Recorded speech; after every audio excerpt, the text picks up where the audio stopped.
السلام علیکم لسنرز، شروع کرتے ہیں آج کی سٹوریز اللہ کا بابرکت نام لے کر، جو انتہائی عالی رتبہ اور بہت جلیل القدر ہے۔ آئی ہوپ آپ سب لوگ بالکل ٹھیک ہوں گے، اور سٹارٹ کرتے ہیں آج کی خوفناک کہانی ہے۔ یہ کہانی ام کلثوم نے سرگودا سے شیئر کی ہے۔ ام کلثوم کہتی ہیں کہ یہ واقعہ میری پیدائش کے بعد کا ہے۔ اس ٹائم میری عمر 4 سے 5 سال ہوگی۔ یہ واقعہ میں نے اپنی پھپھو سے سنا۔ میری نانو کا ادھر سرگودا میں گھر تھا، اور اس گھر کے اندر گھر بننے سے پہلے ادھر ایک بہت بڑا برگد کا درخت تھا۔ اس برگد کے درخت کو کاٹ کر جس نے بھی ادھر گھر بنایا، اس کے بعد ہماری بیڈ لک یہ تھی کہ ہم نے اس گھر کو خرید لیا، یعنی نانو نے۔ میرے بابا، یعنی میں نے اپنی پھپھو سے یہ واقعہ سنا، وہ بھی گاؤں سے، ان کی شادی ہوئی تھی تب میں 5 سال کی تھی، وہ بھی نانو کے پاس واپس آ گئے، یعنی شہر میں۔ میری پھپھو، میرے ماموں میرے چاچو اور میرے بابا، یہ سب لوگ اکٹھے رہتے تھے۔ میری پھپھو بتاتی ہیں کہ ہم لوگ پہلے دن اس گھر میں شفٹ ہوئے تو ہمیں کالے رنگ کا ایک سایہ نظر آیا، جو کہ ایک عورت کا تھا۔ پھپھو کہتی ہیں کہ میں نے اس چیز کو اگنور کر دیا، اور پھپھو نانو کے ساتھ سوتی تھی۔ تب پھپھو انمیرڈ تھی، وہ ساری رات نانو کی خدمت کرتی تھی، کیونکہ نانو چل پھر نہیں سکتی تھی۔ یہ کہانی اب میں آپ کو پھپھو کے زبانی سناؤں گی۔ ایک رات میں اپنی امی کی ٹانگیں دبا رہی تھی، اچانک سے مجھے باہر لگا کہ جیسے کوئی نلکے کو چلا رہا ہو۔ پرانے زمانے تھے، 50 سال پہلے کی بات ہے۔ ام کلثوم کہتی ہیں کہ اس ٹائم میری عمر 55 ایئرز ہے، اور پھپھو کہتی ہیں کہ جیسے ہی نلکا چلنے کی آواز آئی، میں نے فوراً سے دروازہ کھولا تو کیا دیکھتی ہوں کہ ایک کالے رنگ کا سایہ نلکے کے قریب سے گزر کر غائب ہو گیا ہے۔ پھپھو کا دل تب بھی تھوڑا پریشان ہوا۔ خیر، انہوں نے کہا کہ غائبی چیزیں ہیں، ہر جگہ پر ہوتی ہیں، ادھر بھی ہوں گی۔ پھپھو نے دروازہ بند کر لیا۔ اب دروازہ بند کرنے کے بعد یوں محسوس ہو رہا تھا کہ جیسے اوپر والے پورشن میں کوئی طوفان برپا ہو گیا ہو، کچھ چیزوں کو اٹھا اٹھا کر نیچے زمین پر پھینک رہا ہو۔ میں بھی باہر نکلی، میرے دونوں بھائی باہر آ گئے۔ ہم لوگوں نے دیکھا کہ سیڑھیوں والی سائڈ سے اس شور کی آواز آ رہی ہے۔ میں نے کہا کہ میں سیڑھیوں والی سائڈ سے اوپر سے دیکھتی ہوں، لیکن دونوں بھائیوں نے مجھے منع کر دیا۔ میری امی کی آواز آئی کہ سب لوگ اپنے اپنے کمروں میں جاؤ۔ ان دنوں میں امی کی ایک خالہ زاد بہن بھی آئی ہوئی تھی، جو کہ امی کے ساتھ ہی کمرے میں سوئی ہوئی تھی۔ وہ بہت اللہ کی پہنچی ہوئی برگزیدہ بزرگ تھی۔ اب ان کا وصال ہو چکا ہے۔ انہوں نے کہا کہ جلدی سے اپنے دروازوں کو بند کرو اور دروازے نہیں کھولنے، چاہے کوئی جتنی بھی دستک کرے۔ میں نے کہا کہ آخر شور کی آوازیں کیوں آ رہی ہیں؟ ساری رات شور کی آوازوں کے بعد ویری نیکسٹ ڈے صبح کے ٹائم میرے بھائی کی بیٹی بیمار ہو گئی، اور بیمار ہونے کے بعد حالت اس قدر بگڑی کہ اس کی ڈیتھ ہو گئی۔ اسی گھر میں ہمیں گئے ابھی 1 ہفتہ ہوا تھا، سامان پورے طریقے سے سیٹ نہیں ہوا تھا، میرے بھائی کی بیٹی کی ڈیتھ ہو گئی۔ ہم لوگ بہت پریشان ہوئے کہ آخر بچی بالکل ٹھیک تھی، اس کو ہوا کیا ہے؟ آخر بچی کو ایسا کیا ہوا ہے جس کی وجہ سے اس کی ڈیتھ ہو گئی؟ میں نے اپنی بھابھی سے پوچھا تو انہوں نے کہا کہ بس رات کو اس کی ہلکی سی طبیعت خراب ہوئی تھی، کھانسی کرنے کے بعد اس کو وامٹنگ ہوئی، اور اسی وامٹنگ کے بعد اس کی ڈیتھ ہو گئی۔ اللہ کی مرضی کا امر سمجھ کر اس کو اللہ کے فیصلے پر چھوڑ دیا۔ وہ جو میری خالہ زاد، میری امی کی خالہ زاد آئی تھی، ان سے پوچھا گیا تو انہوں نے یہ بتایا کہ اس گھر میں ایک چڑیل کا بسیرا ہے، ایک پچھل پیری چڑیل کا۔ اب اس گھر کو ہم اتنی آسانی سے فوراً چھوڑ بھی نہیں سکتے۔ ہم نے اس گھر کو خرید لیا تھا، اور اس کو خالی کرنے میں بھی وقت لگنا تھا۔ اوپر سے فوتگی کا صدمہ، وہ جو فوتگی ہمارے گھر میں ہوئی تھی وہ ایک بچی کی تھی بے شک، لیکن میرے ماموں کے گھر میں بہت سالوں کے بعد بچہ پیدا ہوا تھا کوئی، جس کا اس منحوس گھر میں آ کر انتقال ہو گیا۔ چند روز گزرے، گھر میں کچھ بھی نہ ہوا۔ رات کے ٹائم صرف نلکا چلنے کی آواز آتی تھی، کوئی نلکے کو مسلسل چلاتا تھا، اور دیکھنے پر کوئی بھی نہیں ہوتا تھا۔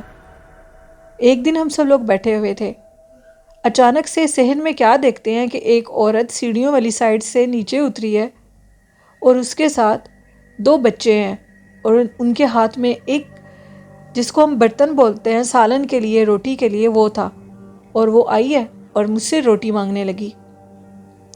میں نے روٹی اٹھائی اور اس کو دینے کے لیے جانے لگی تو پیچھے سے میری خالہ نے مجھے روک لیا اور یہ کہا کہ پیچھے ہٹ جاؤ، اپنے قدم آگے مت بڑھانا۔ میرے ماموں، ہم سب لوگ ادھر کھڑے اس عورت کو دیکھ رہے تھے۔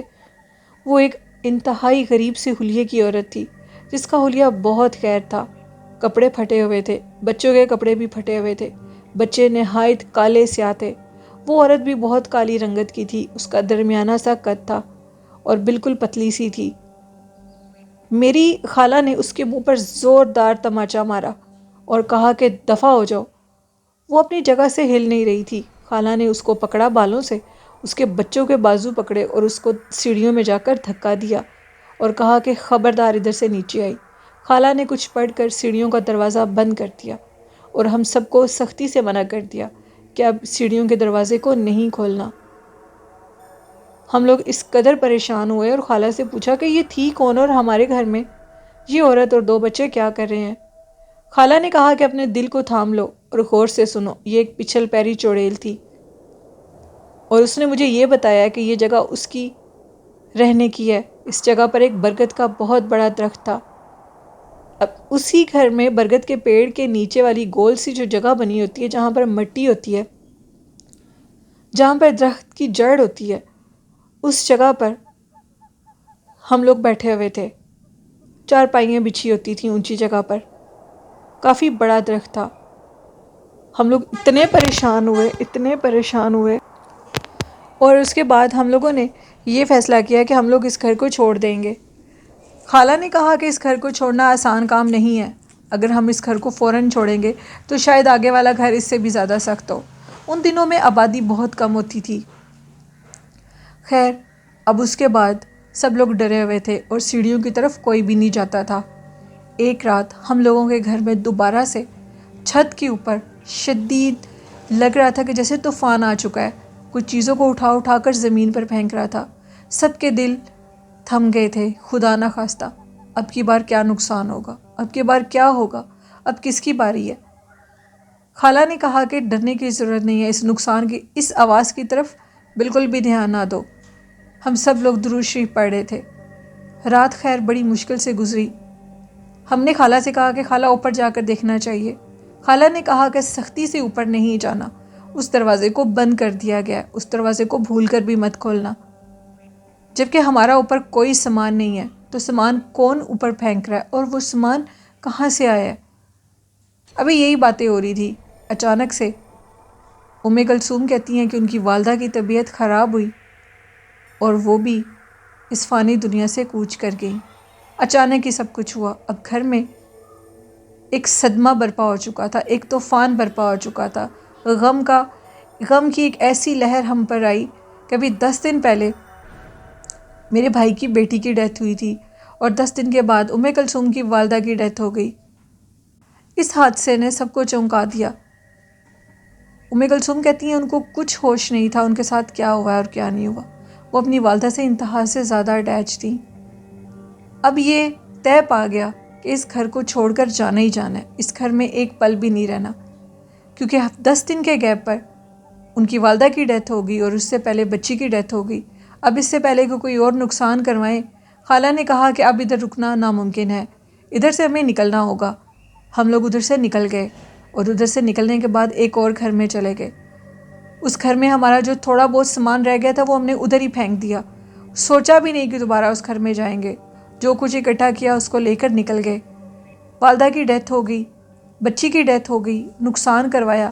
محلے کے کچھ لوگوں سے پتہ لگا کہ یہ گھر آفت زدہ ہے، اس گھر میں جو بھی آتا ہے اس کا انتقال ہو جاتا ہے۔ ہم لوگوں نے کہا کہ آپ لوگوں کو پہلے بتانا چاہیے تھا، آپ لوگوں نے بہت زیادتی کی ہے۔ جب یہ گھر آفت زدہ تھا تو اس گھر میں آپ نے ہمیں آنے سے پہلے روکنا تھا۔ پہلے لوگوں کے اتنے نقصان ہو چکے ہیں، اگر اور نقصان ہوتے تو آپ کو بچانے کا حق بنتا تھا۔ خیر اب ہم کیا کر سکتے تھے، جو اللہ کو منظور تھا وہ ہو چکا تھا۔ اس گھر میں جتنے دن ہم لوگ رہے ہیں وہاں پر عجیب ماحول تھا، ایک گندی اسمیل آتی تھی۔ رات کے ٹائم جب بھی وہ چیزیں اٹھا کر چھت پر پھینکتے تھے، اسی رات، اس سے اگلے دن موت کی لہر ہمارے گھر میں آ گئی۔ ہم لوگ بہت پریشان تھے، اب ہم لوگ کیسے اس جگہ سے اپنی جان بچائیں۔ خیر اللہ اللہ کر کے جو گھر ملا وہ گھر ٹھیک تھا، لیکن والدہ کی یادیں اور بچی کی یادیں بھول نہیں رہی تھی۔ کلثوم کہتی ہیں ان کا گھر جو کہ بالکل اب ویران ہو چکا تھا، ان کے گھر میں کوئی بھی نہیں تھا۔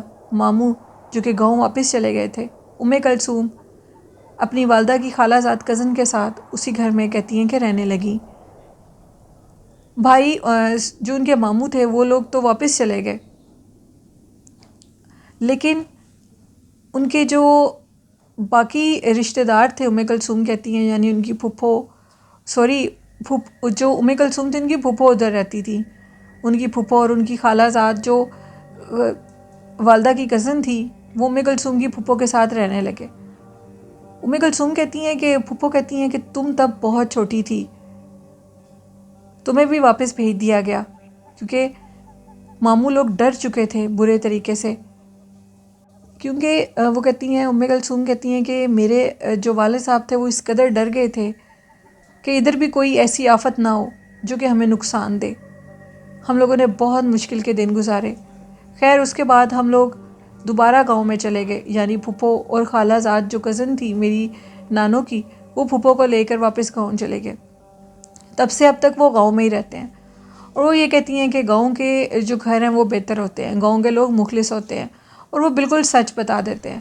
کلثوم کہتی ہیں کافی وقت گزر گیا، پھر جو میرے بابا تھے وہ مجھے واپس لے آئے ادھر، میری امی، میرے بہن بھائی، ہم لوگوں نے گھر لیا ایک، اور اس گھر میں ہم لوگ شفٹ ہو گئے۔ اب میری بھی شادی ہو چکی ہے، اس ٹائم میں 55 ایئرس کی ہوں۔ وقت گزر گیا لیکن وہ پرانی یادیں، پھپھو کہتی ہیں کہ وہ پرانے وقت جو اس گھر میں وقت گزرا، جو صدمہ ان کو ملا، اس صدمے کو پھپھو کہتی ہیں کہ کبھی نہیں بھولا جا سکتا۔ یہ کہانی میری پھپھو کی زبانی تھی۔ بہت شکریہ کلثوم سٹوری شیئر کرنے کے لیے۔ بڑھتے ہیں آج کی دوسری خوفناک کہانی کی طرف۔ یہ کہانی خرم نے شیئر کیا۔ خرم کہتے ہیں کہ آپ کی سٹوریز کو سن کر میرے اندر دلچسپی پیدا ہوئی، اور خرم اپنی والدہ کی قبر پہ جاتے تھے۔ کہتے ہیں کہ گورکن سے میں نے پوچھا کہ بتاؤ اس قبرستان میں بھی کبھی کوئی تم نے کسی مخلوق کو دیکھا؟ تو گورکن نے صاف انکار کر دیا اور کہا کہ بالکل جھوٹ ہوتا ہے، قبرستان میں کچھ بھی نہیں ہوتا۔ گورکن کی زبان اس کی آنکھوں کا ساتھ نہیں دے رہی تھی، لگ رہا تھا کہ وہ کچھ چھپا رہا ہے۔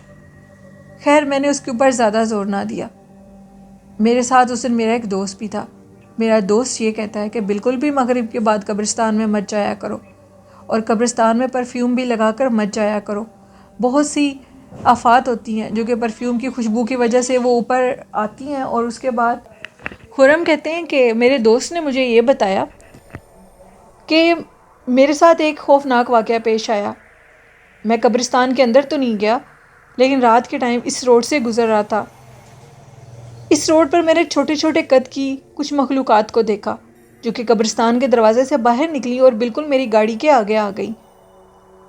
میں نے گاڑی کو بڑی مشکل سے بریک لگایا کہ کہیں بچے گاڑی کے نیچے نہ آ جائیں۔ پھر میں نے موبائل سے ٹائم دیکھا تو موبائل پر ٹائم رات کے 12 بجے ہوئے تھے۔ قبرستان کے اندر سے بچے کیسے نکل سکتے ہیں؟ میرے دیکھتے دیکھتے وہ مخلوق وہاں سے غائب ہو گئی۔ خرم کہتے ہیں کہ ادھر جو قبرستان ہے اس کے سامنے کرسچنز کا بھی قبرستان ہے، کیونکہ وہ دونوں قبرستان آمنے سامنے ہیں۔ کہا جاتا ہے کہ ادھر بہت سے جنات اور بہت سی مخلوقات پائی جاتی ہیں۔ ادھر درختوں کے اوپر بہت سی ایسی مخلوقات ہیں۔ میرے دوست نے کہا کہ یہ درخت جنات سے بھرے ہوئے ہیں، یہاں پر جنات کے ایک پورے قبیلے رہتے ہیں، اس لیے بالکل پرفیوم لگا کر قبرستان کے اندر مت جایا کرو۔